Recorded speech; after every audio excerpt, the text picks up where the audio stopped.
오늘 설교의 제목이 거짓된 정체감에서 벗어나랍니다.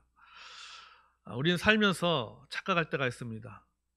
내가 좀 잘생긴 것 같고, 내가 어떨 때는 좀 똑똑한 것 같기도 하고, 또 어떨 때 내가 더 좀 예쁜 것 같기도 하고, 그래도 이만하면 좀 괜찮지 않아?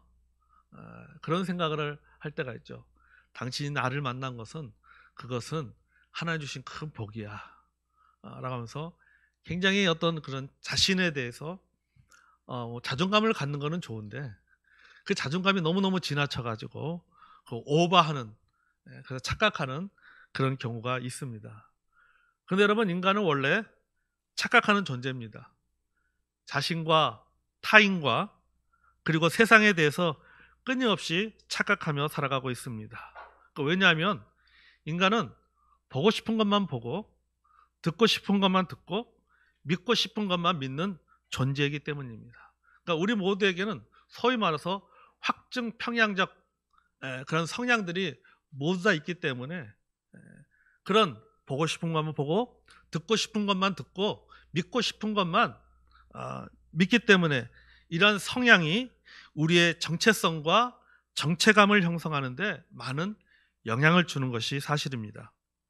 정체성과 정체감은 다릅니다. 정체성은 자신의 본질이나 또는 특성을 말합니다. 자신이 가지고 있는 고유한 성향, 고유한 어떤 특징, 이게 바로 정체성입니다. 정체감은 좀 다르죠. 정체감은 나는 이런 사람이다 라고 스스로가 느끼고 확신하는 그 마음이 바로 그게 뭐냐면 정체감입니다. 그러니까 정체성이 객관적이라면 정체감은 주관적입니다. 여러분에게 이 착각이라고 하는 것은요, 이 정체성과 정체감에서 오는 불일치에서는 오해예요. 나는 분명히 내 정체성은 A인데 내가 갖고 있는 정체감은 B입니다. 그러면 A와 B 사이에 뭔가 불일치가 일어나는 것이죠. 이 차이가 뭐냐? 이게 바로 착각인 것이죠. 정체성과 정체감이 일치하는 것은 참 좋은데 그렇지 못하는 것이죠. 그래서 이 갭을 우리는 말하기를 이거 착각이라고 이야기합니다. 또는 이 착각을 다른 말로 표현하면 거짓된 정체감이다라고 말할 수가 있습니다. 그러니까 왕자병이나 공주병이 그렇지 않습니까? 자기가 왕자가 아닌데도 왕자처럼 생각하는 거. 왠지 숲속에만 들어가면 자고 싶고, 일종의 공주병이죠. 이렇게 왕자병이나 공주병이 그런 것이죠. 자신에 대한 착각에서 오는 소위 말해서 과대평가, 자신을 지나치게 확대해서 과대평가하는 것이죠. 성경적인 용어로 표현한다면 스스로 속이는 자라고 말할 수가 있습니다. 그래서 거짓된 정체감을 가진 사람은 어떤 사람이냐? 성경적인 표현으로 말하면 자기를 스스로 속이는 자다라고 말할 수가 있습니다. 자기를 스스로 속이는 자, 대표적인 사람들은 바로 바리새인들이죠.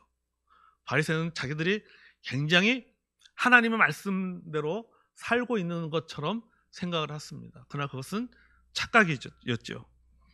이 바리새인들뿐만 아니라 예수님의 제자 중에 베드로도 그랬습니다. 베드로는요, 한때는 거짓된 정체감을 가진 제자였습니다. 부활하신 예수님께서 베드로를 가장 먼저 만나서 하신 일이 뭐냐면은 베드로가 가지고 있는 그 잘못된 정체감, 거짓된 정체감을 바로 잡아주는 일을 예수님은 하셨습니다. 여러분, 우리가 베드로의 과거를 한번 돌아보겠습니다. 베드로는 그런 얘기를 하죠. 모든 사람들이 다 주를 버릴지언정 나는 죽음의 자리에 이를 때까지 주님을 따르겠다라고 그런 호언장담을 했습니다.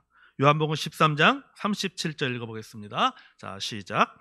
베드로가 이르되 주여, 내가 지금은 어찌하여 따라갈 수 없나이까? 주를 위하여 내 목숨을 버리겠나이다. 아멘. 내가 주님을 위해서 내 목숨을 버리겠습니다. 마태복음 26장 33절에서는요, 모두 주를 버릴지라도 나는 결코 주님을 버리지 않겠습니다 라고 그렇게 장담을 했습니다. 근데 베드로만이 아니에요. 여러분, 우리도 이렇게 큰 소리 칠 때가 많이 있습니다. 주님을 위해서 모든 것을 다 내어줄 것처럼 선포합니다. 내가 어떠한 상황에서도 믿음으로 살겠다고 장담합니다. 주님을 사랑하고 내가 교회를 위해서, 주님을 위해서 내가 희생하고 섬기고 내가 모든 것들을 다 오직 주님만을 나의 주님으로 여기고 내 삶의 모든 영역에서 주님으로 인정하며 고백하며 그렇게 살겠다라고 우리는 장담하고, 때로는 이 앞에 나와서 간증을 하고 많은 사람들 앞에서 그렇게 얘기합니다. 여러분, 그렇게 외치던 성도들이 다 어디에 갔습니까? 그렇게 내가 주님을 위해 살겠다고 호언 장담했던 그 성도가 어디에 가 있습니까? 베드로는 자신이 주님을 사랑하고 가장 헌신적이고 가장 희생을 많이 하는 사람으로 생각했습니다. 그런 사람처럼 말했어요, 베드로가요. 그래서 그 대표적인 고백이 아까도 말한 뭐예요? 내가 죽음의 자리까지 주님을 따르겠습니다. 모든 사람이 다 주님을 버리더라도 저는 주님을 버리지 않겠습니다라고 한 고백이 대표적인 고백이죠. 그런데 예수님이 체포됐습니다. 다른 제자들은 다 도망가 버렸습니다. 그래도 베드로는 성경에 보면 어떻게 했다니까요? 멀찍이 뒤를 따라갔다라고 성경은 표현을 하고 있습니다. 그래서 주님을 따라갔어요. 멀리서 다른 제자들은 도망갔지만 그래도 어떻든 베드로는 멀찍이서나마 주님을 따라갔습니다. 근데 그곳에서 일이 터졌잖아요. 사람들이 묻습니다. 베드로에게 당신은 예수님의 제자입니까? 라고 묻습니다. 당신은 예수님을 따랐던 사람이 아닙니까? 내가 본 적이 있는 것 같은데 거기서 당신이 분명히 당신의 입장을 밝히십시오 라고 세 차례나 공개 질문을 받았습니다. 베드로 입장에서는 자신이 예수님의 제자라고 하는 것을 분명히 밝힐 수 있는 기회가 왔습니다.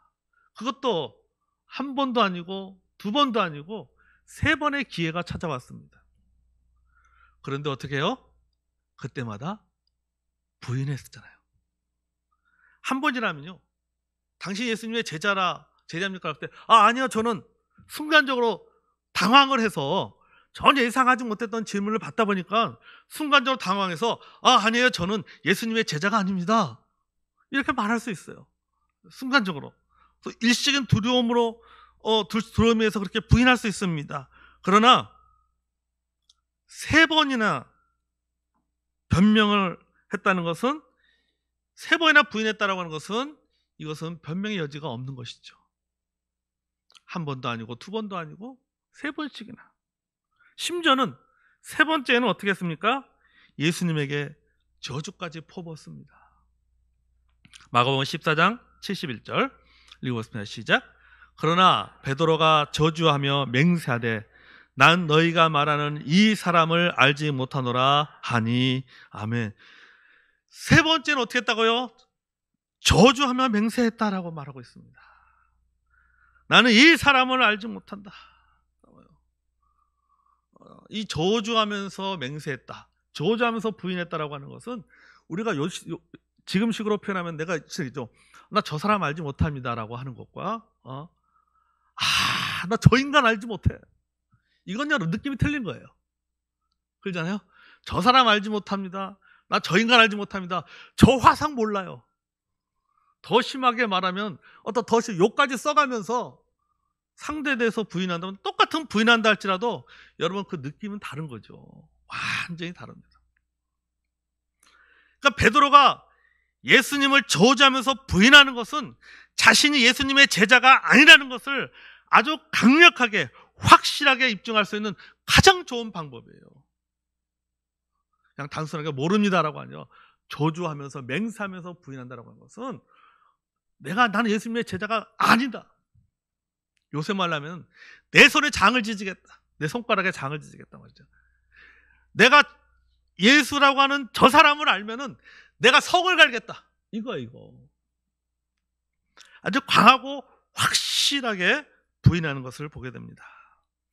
자, 그때 어떤 일이 났습니까? 꼭요 하고 닭이 울었습니다. 그 닭이 지금 교촌 치킨으로 가 있는지 어딘지 모르겠지만 어떻든 간에 닭이 울었어요. 그때 베드로는 자기의 진짜 모습을 깨닫게 된 것이죠. 자기의 진실을 알게 되는 것이 되었습니다. 나는 예수님의 진짜 제자가 아니었구나. 그때 깨닫는 것이죠. 모든 것이 무너집니다. 그동안 내가 믿고 있었던, 내가 확신하고 있었던 정체감이 거짓이었다는 사실을 깨닫게 되었습니다. 마태복음 14장 72절 읽어보겠습니다. 시작. 닭이 곧 두 번째 울더라. 이에 베드로가 예수께서 자기에게 하신 말씀, 곧 닭이 두 번 울기 전에 내가 3번 나를 부인하 하심이 기억되어 그 일을 생각하고 울었더라. 참, 이 말씀 읽으면요, 우리의 가슴을 아프게 하는 것이 있습니다. 그 일을 생각하고 울었더라. 그 일을 생각하고 자기가 예수님이 했던 고백, 사람들 앞에 했던 그 호언장담들, 그 모든 것들을 기억하고 보니까 우는 것이죠. 후회하는 것이죠. 그냥 운 것이 아니라 주저앉아서 울부짖었습니다. 우리말 성경에 그냥 그 일을 생각하고 울었더라고 하지만은요, 원어 성경이나 영어 성경을 보면 울부짖은 거예요. 자신에 대한 실망, 그렇지 않겠습니까? 자신에 대해 얼마나 실망했겠어요. 나는 예수님의 제자라 생각하고 난 이런 사람이라고 생각했는데 어떤 문제 앞에 딱 부딪히니까는 자기 모습이 그대로 드러나는 것이죠. 그거에 대한 자신에 대한 실망. 또 우리가 성경 어땠습니까? 예수님께서 멀끔하니 뭡니까? 베드로를 바라봤다라고 했잖아요. 예수님의 표정을 보면서 느꼈던 그런 절망감, 후회, 그 착각에 얼굴을 들 수 없을 정도로 수치심을 느끼면서 베드로는 울었습니다.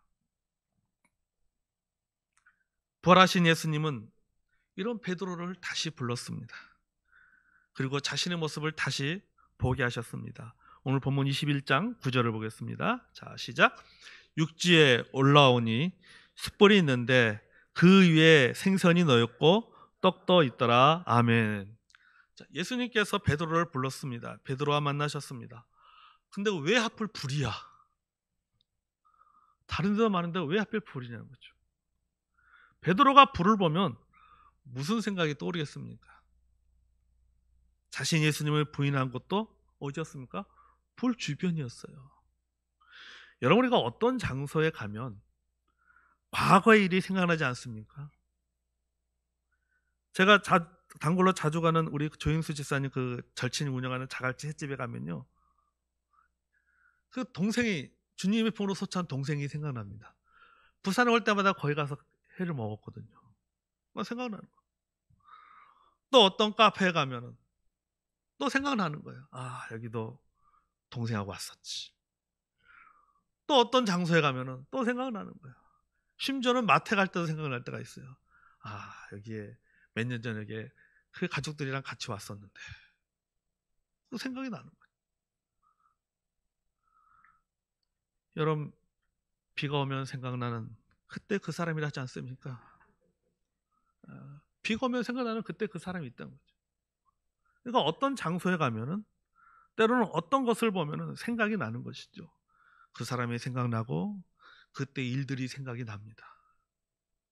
과거의 회상이죠. 베드로도 마찬가지입니다. 예수님께서 베드로를 불러서 베드로와 그 숯불 앞에서 만남을 가질 때에 이 베드로는 그 불을 보면 무엇이 떠오르겠어요? 자기가 예수님을 저주하면서 부인했던 그 일이 떠오르게 되는 것이죠. 예수님은 숯불 앞에서 베드로에게 물으셨습니다. 뭐라고 물으셨습니까? 너가 나를 사랑하느냐? 네가 나를 사랑하느냐라고 물었어요. 그것도 몇 번? 한 번이 아니라, 두 번이 아니라 3번 물었습니다. 그것도 똑같아. 베드로가 예수님을 몇 번 부인했습니까? 3번 부인했잖아요. 그 횟수도 똑같았습니다. 예수님이 왜 이렇게 하셨을까요? 베드로의 그런 과거의 아픈 기억을 끄집어내어서 베드로에게 수치심을 느끼게 하고 죄책감을 느끼게 하고 굴욕감을 주기 위해서 그랬겠습니까? 아니에요, 여러분. 예수님은 베드로가 자신의 실상을 보고 알기를 원했던 것이죠. 실패의 근본적인 원인이 무엇인지를 알게 가기 위해서입니다. 그 원인이 어디 있습니까? 베드로가 이렇게 예수님을 저주하고 부인하면서 자신의 어떤 그런 정체감, 나는 이런 사람이다라고 하는 그 정체감에 착각에 빠져서 거짓된 정체감을 갖게 한 근본적인 원인이 무엇인가에 대해서 예수님께서 가르쳐 주시기 위해서입니다. 21장 15절 읽어보겠습니다. 자, 시작.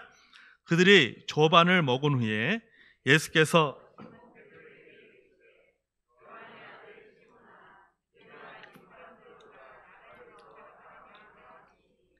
주님, 내가 주님을 사랑하는지 주님께서 아시나이다. 이르시되 내 양을 먹이라 하시고 아멘. 예수님의 질문은 그것이었죠.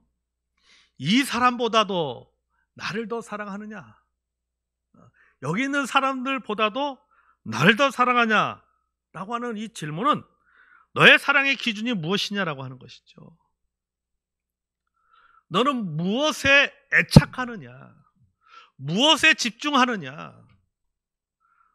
너의 사랑의 기준은 무엇이냐? 너의 성취의 기준은 무엇이냐? 너의 정체감의 그 기준은 무엇이냐라고 하는 것입니다. 그동안 베드로의 사랑의 기준은 이것이었어요. 예수님을 향한 자신의 사랑의 근거를 두었습니다.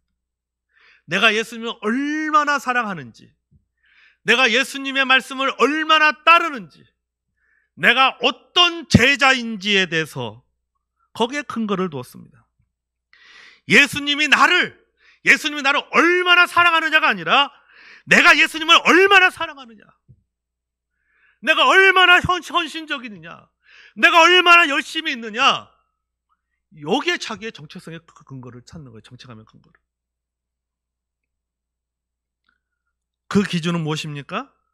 내가 얼마나 사랑하는데, 내가 예수님을 얼마나 사랑하는데, 예수님을 얼마나, 예수님 내가 얼마나 희생적인 사람인데, 내가 예수님을 얼마나 섬기는 사람인데, 여러분 사랑이 이걸 사랑에 무슨 무게가 있는 것도 아니고, 어떤 헌신의 정도라든지 섬김의 정도라든지 순종의 그런 정도라든지, 여러분 이게 무슨 수치화시킬 수 있는 게 아니잖아요.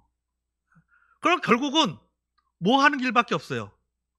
저 사람보다 내가, 이거밖에 없는 거예요. 저 사람보다 내가 더 열심이고, 저 사람보다 내가 더 주님을 사랑하고, 저 사람보다 내가 더 섬기고 하면 뭡니까? 내가 더 주님을 사랑하는 거죠. 그러니까 그 기준이 뭐가 돼요? 사람이 되는 거죠. 비교가 되는 거죠. 비교의 대상을 통해서 자기의 사랑의 정도, 주님을 향한 사랑의 정도, 열심의 정도를 생각하게 되는 것입니다. 소위 일종의 상대평가죠. 자신과 동료 제자들을 비교하여 우월하다고 자신이 단정합니다.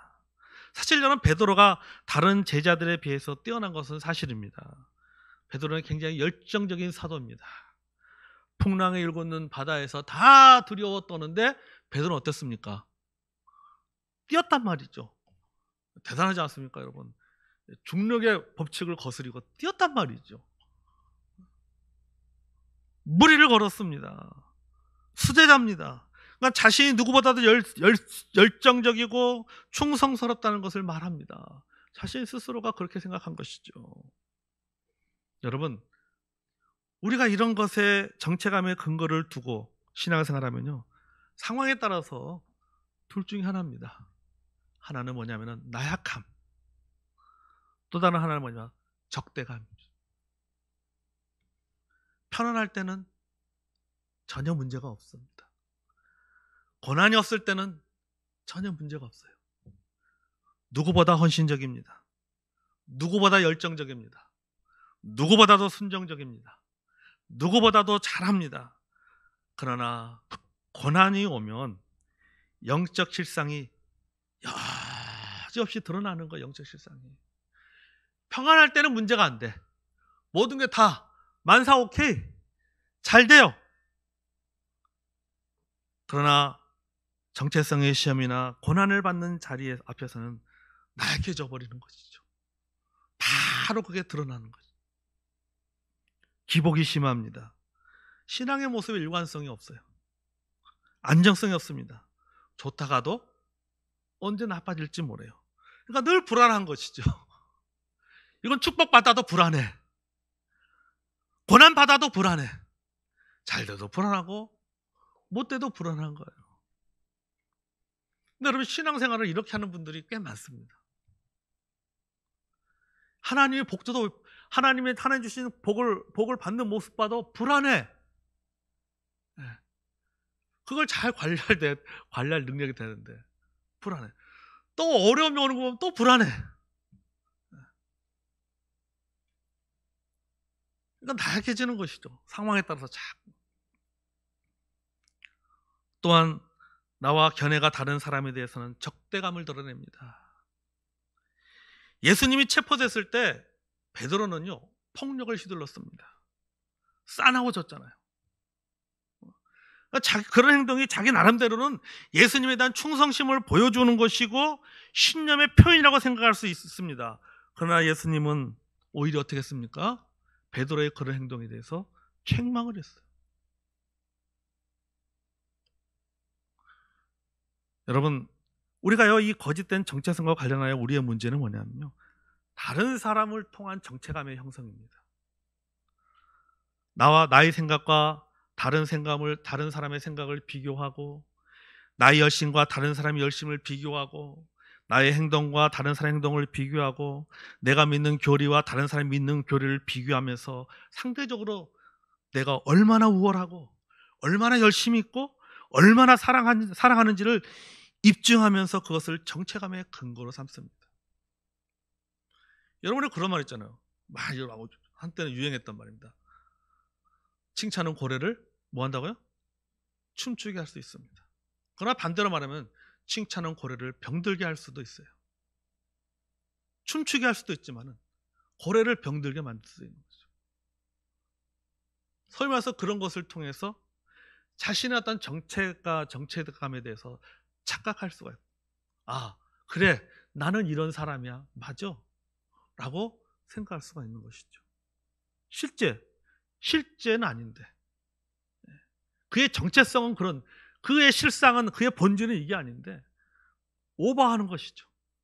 그래서 그것이 나는 이런 사람이다 라고 생각을 해버리는 거죠. 이게 정체감 아니에요.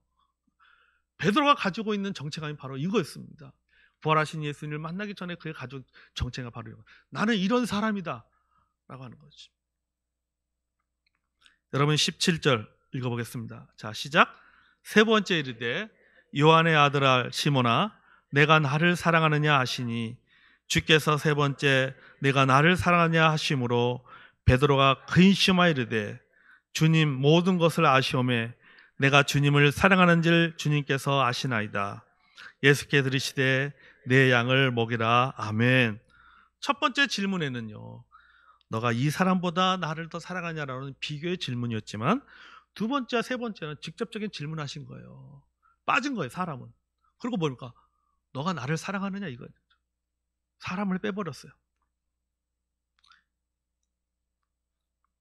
직접적으로 물으셨습니다. 비교하지 말고 내게만 집중해라. 내 사랑에만 집중해라. 다른 사람하고 비교하지 말고, 다른 사람 보지 말고 너가 말해. 너하고 나하고 1대1에서 네가 나를 사랑하느냐 라고 하는 것이죠. 이 사람들보다 너가 나를 사랑하느냐가 아니라 그 사람 빼버리고 너가 나를 사랑하느냐 말이지. 그때 베드로는 어떻게 말하고 있죠? 그 세 번째 질문에 베드로가 근심하여 이르되 그랬잖아요. 여러분, 이 근심은요, 변명을 위한 근심이 아닙니다. 야, 이걸 어떻게 대답을 해야 되지? 하고 머리를 막 돌려서 예수님의 어떤 그런 그 마음을 기쁘게 해드리는 그런 대답을 해야 되겠다라고 해서 소위 말해서 잔머리를 구리는 것이 아니라 자신을 돌아보는 질문이죠. 내가 진짜 주님을 사랑하느냐인가? 이 사람보다가 아니라, 이 사람과 비교해서가 아니라 내가 주님과 1대1에서 내가 진짜 주님을 사랑하는가? 자신을 돌아보는 근심입니다. 베드로의 답변은요, 순간적인 감정에 의한 답변이라 숙고하게 하는 근심과 회개의 근심에서 나온 고백인 것이죠. 고린도후서 7장 10절 말씀 읽어볼까요? 자, 시작. 하나님의 뜻대로 하는 근심은 후회할 것이 없는 구원에 이르게 하는 회개를 이루는 것이요, 세상 근심은 사망을 이루는 것이라. 아멘. 베드로의 근심은 하나님의 뜻대로 하는 근심이었습니다. 주님 앞에서 자신의 모든 것을 그대로 인정하고 받아들이고 회개하는 근심이었습니다. 그리고 그 근심 끝에 나오는 그의 고백을 보십시오. 뭡니까? 주님, 모든 것을 아시오매. 이 말은 뭡니까? 당신이 알지 않습니까? 그거죠. 당신이 알렸어. 나 사랑해? 다 알잖아. 꼭 말을 알아? 우리 이렇게 얘기하죠, 그죠? 가끔. 주님의 모든 것을 아시오매. 맞습니다. 당신은 나의 모든 것을 아십니다. 내가 주님을 어떤 동기로 따라다녔는지, 내가 무엇을 근거로 자존감을 가지고 무엇을 근거로 정체감을 가진지 당신은 아십니다. 인정합니다. 회개합니다. 그게 답변한 거예요. 여러분, 부활을 살다라는 것은 바로 이런 것입니다. 우리가 부활의 주님 앞에서, 그 부활의 주님 앞에 나가 자신의 거짓된 정체감을 버리고 오로지 주님에만 집중하는 것이죠. 오로지 주님만 바라보는 것이죠. 내 열심과 다른 사람의 열심을 비교할 필요가 없는 거죠. 여러분, 이제 우리 교회 유튜브에 보면은, 우리 교회 유튜브에 여러분 들어가셨지만요,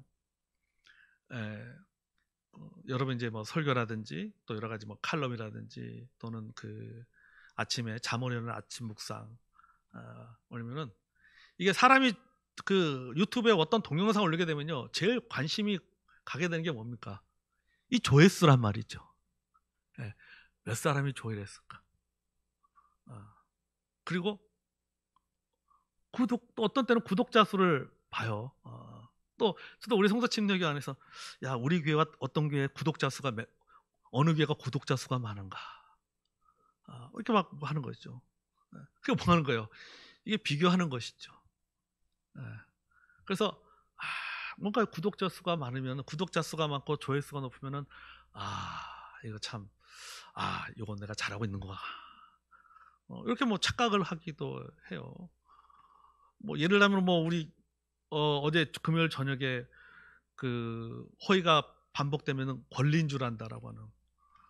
보니까 그건 다른 칼럼의 조회수에 비해서 보니까는 120회인가 조회가 됐더라고요. 이게 사람들이 어떤 주제에 따라서, 제목에 따라서 조회수가 다르다는 것, 내용과 따라 달라지는 것 같죠. 그거 보니까 또 기분이 좋아요. 어떻든 간에. 이건 왜 그러지? 좀 조회수가 높아야 되는 거 아니야? 뭐 이렇게 생각 들죠. 그러니까 자꾸 이 사람이라는 것이 이런 성향이 있는 것이죠. 자꾸 비교하게 되고, 다른 사람과 비교하게 되고, 다른 것들과 비교하게 되고, 이런 거죠. 그러니까 주님 말씀하고 있는 것은 뭐예요? 너의 열심과 다른 사람의 열심을 비교할 필요가 없다. 너의 조회수와 다른 목사님의 조회수를 비교할 필요가 없다. 너의 교회와 다른 교회를 비교할 필요가 없다. 제가 부산 지역의 목사님들을 만나면요, 좀 이렇게 소형교회라든지 작은 교회 목사님, 진짜 평소 개척해서 진짜 이렇게 열심히 모든 걸 다 쏟아붓고 했는데도 불구하고 교회가 성장하지는 못하는 그 목사님들을 이렇게 만나서 이야기를 들어보면요, 그 목사님들 나름대로 그 아픔이 있어요.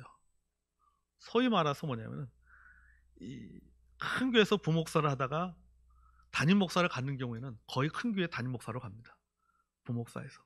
그래서 우리 부산의 큰 교회에서 부목사 하게 되면요, 어떤 다른 교회를 갈 때도요, 담임 목사 갈 때도 거의 한 90% 이상은 큰 교회 담임 목사로 가요. 담임 목사.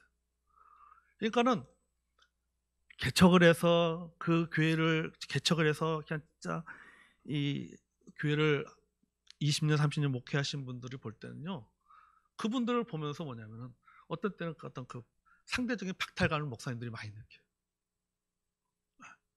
내가 저 목사님보다 뭐 능력이 적은 것도 아니고, 나도 큰 교회 부목사로 있었으면은 그렇게 갈 수 있을 텐데, 하나님 내게 주신 사명이 있어서 그 개척을 해서 한 명, 두 명 이렇게 세면서 20명, 30명, 40명, 50명, 20년, 30년, 40년 해서, 그러니까 이제 20년 넘게 이제 사역을 하시니까 많은 분들이 지쳐버렸어요. 아무것도 없는 것이죠. 소위 말해서 미래가 보이지 않는 것이죠. 사명과 맨 처음에는 사명과 한 가지 가지고 10년, 20년을 사역을 했는데, 지나고 보니까 제 주변에 그런 목사님들이 몇 분이 계세요. 중간에 좋은 그런 어떤 기회들이 있었는데, 내가 개척한 교회이기 때문에 어떻든 간에 평생을 여기서 함께 한다는 마음 때문에 떠나지 못하고, 근데 어쩌든 솔직한테 저한테 얘기해요. 이 목사, 지금 돌아보면 참 그때 선택하지 못한 것에 너무너무 후회가 된다.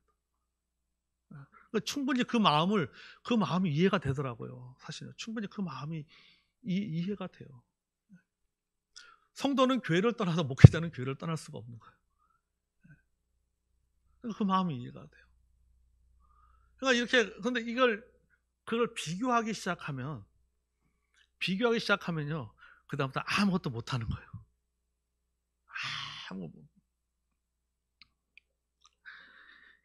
여러분, 나의 열심과 다른 사람의 열심, 나의 성공과 다른 사람의 성공을 비교할 필요 없어요. 나의 성경과 다른 사람의 성경을 비교할 필요 없어요.